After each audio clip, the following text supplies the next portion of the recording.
Tagol! Tita Tanya Chinita.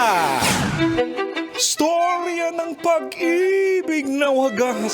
Storya ng pagtataksil at pang-aahas. May ginawang panakip butas.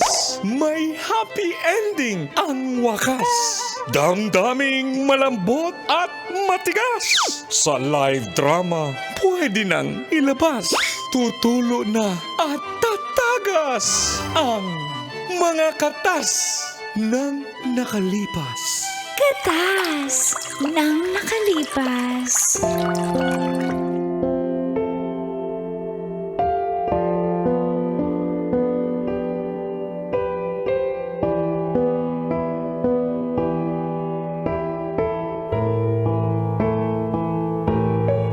Dear Uncle Tago And Tita Tanya Chinita.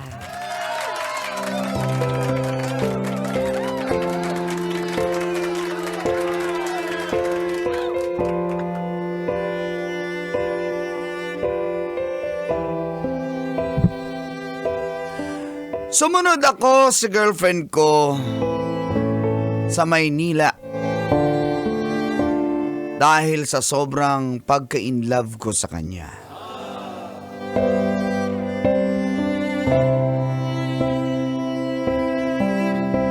Feel good morning po. At tuwing umaga inaabangan ko po si Tita. Ang programang Mga katas ng nakalipas. itago na lang po ko sa pangalang Lowell. Ikan ko sa Davao City. Lumipat po ako dito sa Maynila, ang Tita, dahil sa isang babae na minahal ko po ng sobra-sobra. Si Faye. Nakaabot rin po kami ng 3 taon.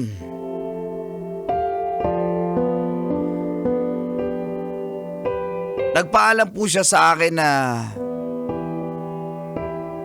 may magandang offer sa kanya sa Maynila at doon na raw po siya magtatrabaho.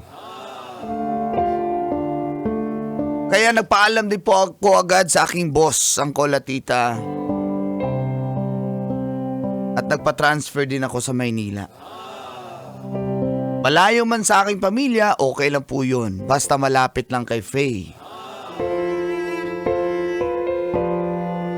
Subalit ayaw po ni Faye na mag-live-in kami pagdating dito. Gusto niyang tumira malapit sa pinagtatrabahuan niya sa Parañaque. Habang yung trabaho ko naman po ay sa may Makati. Marami na po akong naririnig ng mga chismis tungkol sa kanya. Na kaya raw po siya lumipat dahil sa ibang lalaki. Pero ayaw ko pong maniwala. Alam kong gawa-gawa lang yun ng mga chismosang walang magawa sa buhay. At dito na nga nagsimulang tumagas Ang mga katas ng aking nakalipas.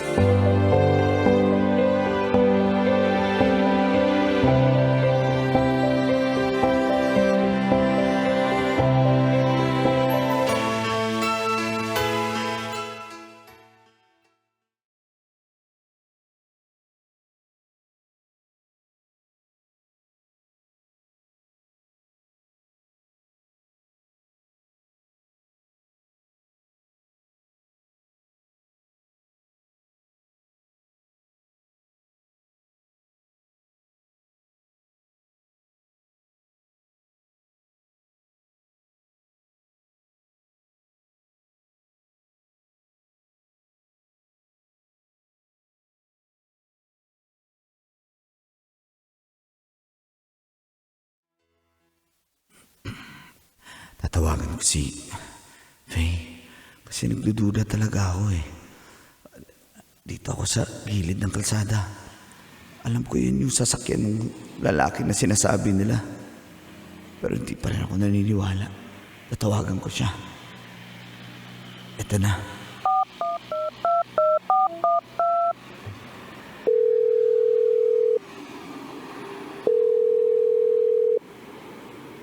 Hello? Hello? Hello? Oh, Hello? Gang? Saan ka, Gang? nasa trabaho. As usual, gang. Bakit? Sigurado ka na sa trabaho ka? Ba't ko sasabing nasa trabaho ko kung wala naman ako sa trabaho? Ba't naman ako magsisinungaling? Sure ka ba talaga na sa trabaho ka? Bababa ko to. Ulit tayo. Hello? Nasa trabaho nga! Sige na nga! Hello? Hello, Faye? Binaba nga niya. Pero, alam ko siya yun. Siya yun, oh. Sa lalaki tong kotse na to. Hindi maaari ito. Oh, ay, siya nga. Baby, thank you. Mas Salamat. laging kalok ko. Salamat sa sarap ng pagkain dito. Balik tayo dito, baby, ah. Siya nga. Hindi maaari ito. Faye, bakit mo nagawa sa akin to? Ganap ako ng bato. Papasagin ko tong kotse na. Pakis naman, Mundapit lang naman to eh. baby, pakis. O sige, baby. Hindi. Pagkala mo lang bato. Walang bato dito. Papasagin ko to. Baby, love you. I love you, baby. Hindi. Sinasabi niya.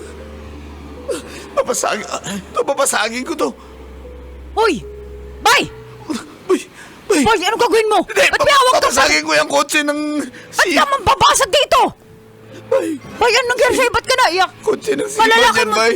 Ha? Kasama yung girlfriend ko, bay. Yung Sima nandyan sa loob, bay. Teka, Kotse teka, nito. nagugu- Papasagin ko to. Bitawan mo ako, Kim. Bitawan mo ako. Huwag kang mag-ano. Iba Teka. dito sa Maynila. Iba dito. Ba't ka nandito? Eh! Pinasundan ka ni boss kasi nga. Parang kakaiba yung itsura mo kanina eh. Mukha ka magwawala. Bawal ka magwala dito. Bay, bitawan mo ako, bay. Gusto kong pasagin yung kotse niya, bay. Magulis dili ka. Di pwede dito magwala-wala. Basta-basta dadamputin ka ng mga tanod. Bay, tingnan mo. Oh, ayan sila. Palabas na sila, bay. Oh, let's go, baby. Saan tayo sunod, baby? Oh, tignan mo. Oh, di ba? Umalis na sila, oh. Ay, ako na yung braso mo. Papasagin ko, bitawan mo ako. Wag! Bitawan mo ako. Gaganti tayo, pero hindi ka mang babasag ng kotse. No! Bitawan mo ako, bay. Stop! Stop! Bay. No way! Bay, mahal na mahal ko si baby. Kaya nga ako pumunta ng Maynila dahil sa kanya, bay. Amo nakatingin na yung mga... Sunod ko din, bay. Nakatingin na yung guard, oh. Huwag ka iiyak, para wala kang bayag, eh. Bay, hindi, bay. Hindi. Huwag ka umiyak. Ano gagawin ko, bay? Sakit-sakit, bay. Kalma. Baby, kalma. Ay. Shh, Dalik. Alis tayo. Pag-usapan natin yan, tutulungan kita.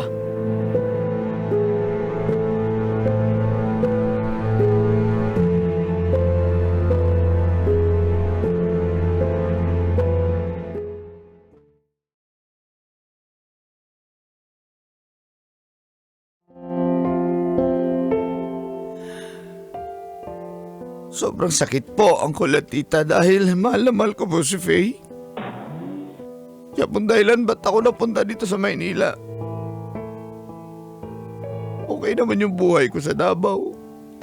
Masaya naman ako, kaso siyempre, siya yung kasiyahan at kaligayahan ko. Kaya masakit lang po eh. Nung nakita ko, may surplus na kotse yung seaman. Nangutang po ako. Nangutang ako sa boss ko para makabili din ako ng surplus na sasakyan para lang kay Faye. At sinundo ko po siya.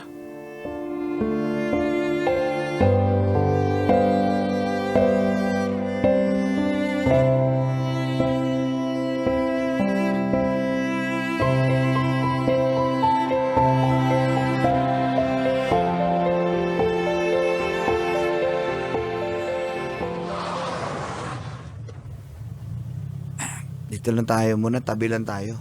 So kung kumain, ito yung pangarap ko na magkasama ta sa kotse ba na kumakain. May kotse ka na. Sa'yo Ito. na to. Parang hiram lang naman to. Surplus lang to pero siyempre para rin sa atin to kaya ako bumili. Buti pinahiram ako ni boss. Bait kasi si boss. So, inutang mo yung pera. Oo naman, pero sabi ko kay boss, salary deduction na lang. Sige, gutom ito na, na. kain ka na. Gutom na ako eh. Yung burger. Oh. Ito lang. Hindi ako sanay ng walang large fries at saka Ayan, large meron and naman big. yan Bilan mo rin ako ng chicken nuggets. Yan lang nabili natin. Kanina nasa drive-thru tayo. Ayaw Hindi, mo. dapat alam mo yun. Ay, nako. Ang layo-layo niya talaga kay... Basta, pag yun, binibilan ako ng lahat ng gusto ko kahit di ako tinatanong. Ano inisip mo? Wala. Sige, kakain ko na lang to pagtsatsagaan ko na lang kahit konti. Gutom na kasi ako, tas ito lang. Sige, kumain ka na.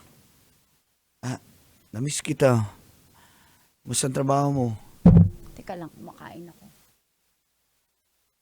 Same lang naman, wala naman bago.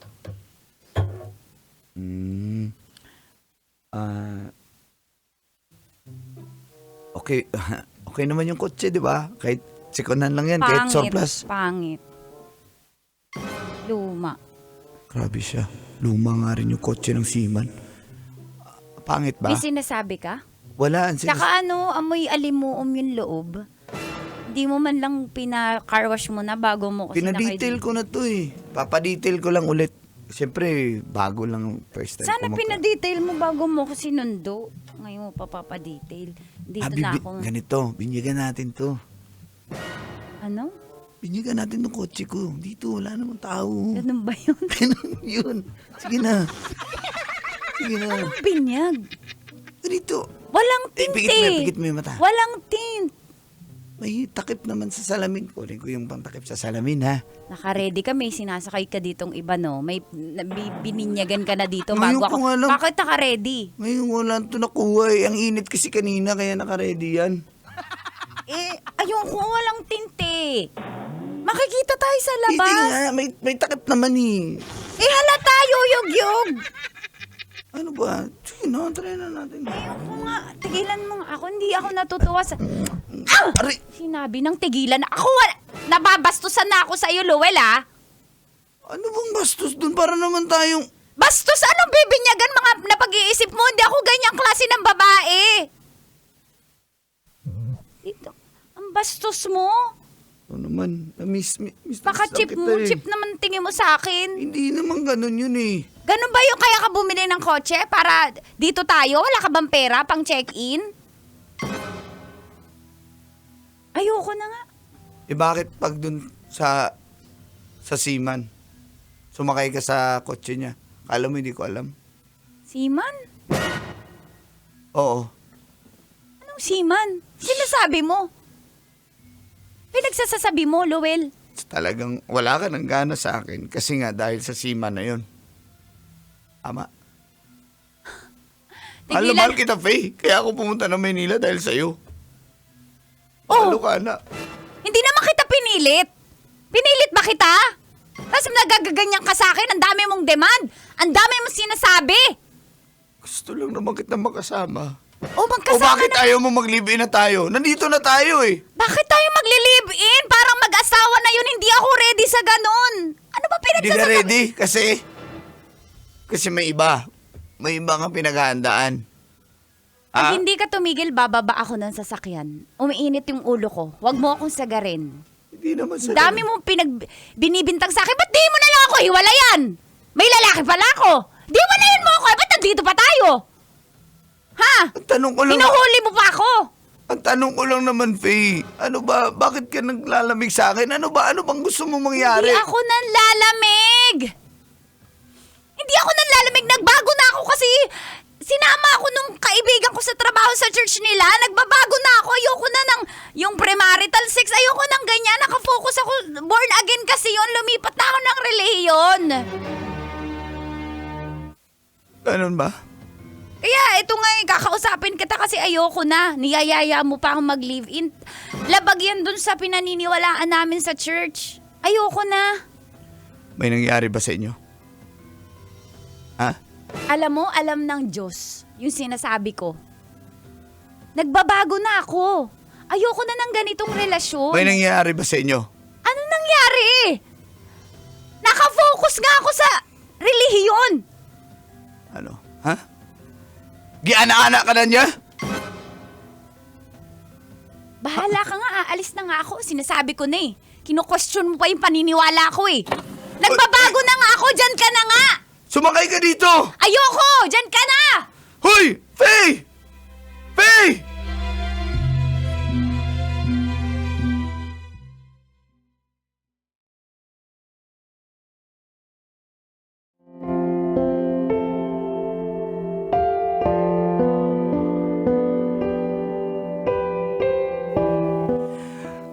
Ayaw po talaga sumagot ni Faye. Tuwing tatanong ko tungkol sa lalaking yun, tungkol sa seaman ang kulatita. Ayaw niyang umamin na may nangyari na sa kanila. Halata naman po eh. 'Di ba? Silence means yes. Ayaw niyang umamin eh. At matapos nun, hiniwalayan niya ako. Para makamove on lang po.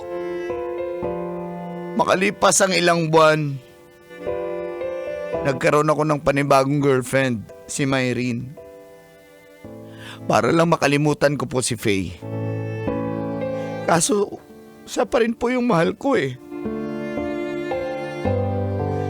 Nagkataon na lumuwas ng Maynila ang magulang ni Faye, ang kulatita, at nagkaroon sila ng family outing. Nagtaka po ako dahil pinasama ako ng mga magulang niya. Gusto palang ayusin kami. Kaya sumama po ako.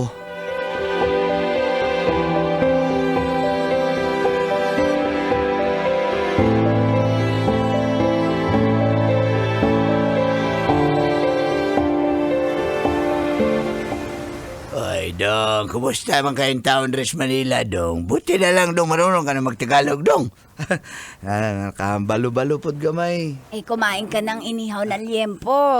At Ay, saka sige meron po, dito, may tita. inihaw na talong dito. Kumakain ka ba nito? Hoy, kung grabe ka talaga, Dudong Luwel. Ang kapal-kapal na ng mukha. Eh, mukha, yung ano mo, balbas mo. Hindi ka na nag-ahit. Oo nga, alam mo, ang masasabi ko sa iyo, mag-ahit-ahit ka ng bigote kasi hindi masyadong attractive sa itsura mo eh. Uy. Madumi kang tingnan. Uso na nagkaroon. Uso yan. Uso. Hindi na ba mga NBA player? Puro makapal yung balay mo. NBA player ba yan eh? Pagkabansot niyan. Eh, Bitaw, ahitin mo. putot bitaw kayo. O, medyo onting angat ka lang sa lupa eh. Grabe ka naman, Daddy. Hindi, alisin mo kasi mas magugustuhan ka ng mga chika, babes. To na mo si Kanor, clean ang ang buhok-buhok. Kasi mga babae ngayon ayaw nang may kati-kate pag hinahalikan. Ganon ba yun? Oo, syempre, alam mo naman, Madadamay na naman skincare ang mga babae. Depende naman kung saan mo hahalikang parte. Oy, anak. Ba't ka ba nandyan, ha? Isig palayo, di kausapin mo nga itong bisita natin para naman kayong walang pinagsamahan ni Luel. Nag-iihaw po ako dito ng hotdog. Trixie, gusto mo ng hotdog?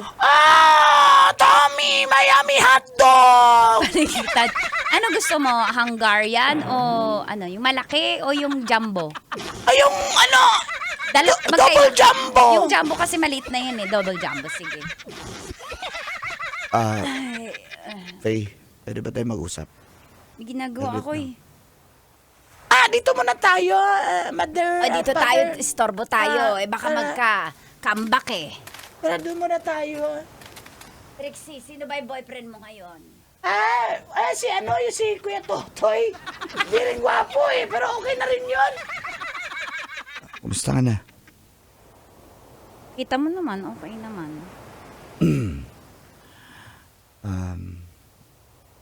Alam mo naman siguro yung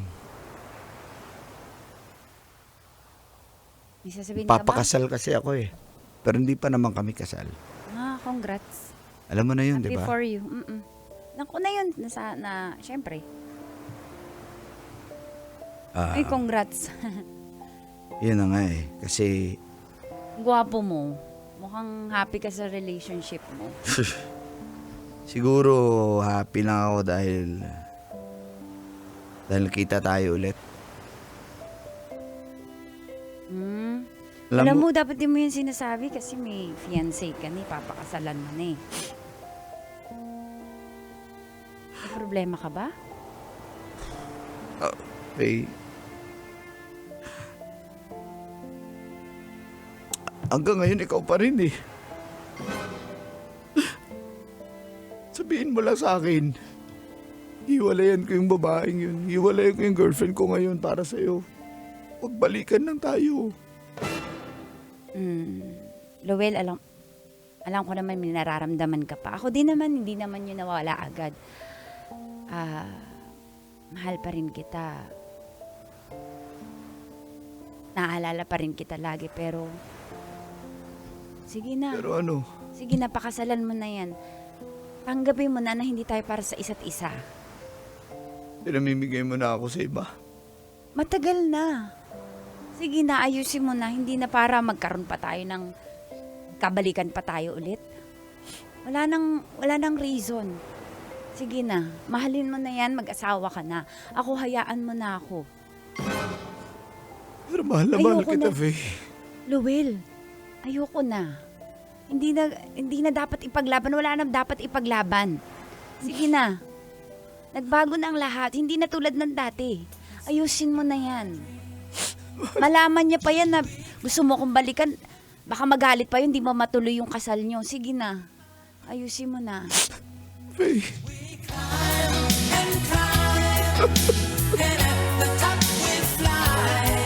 Ramdam na ang Pasko sa Love Radio.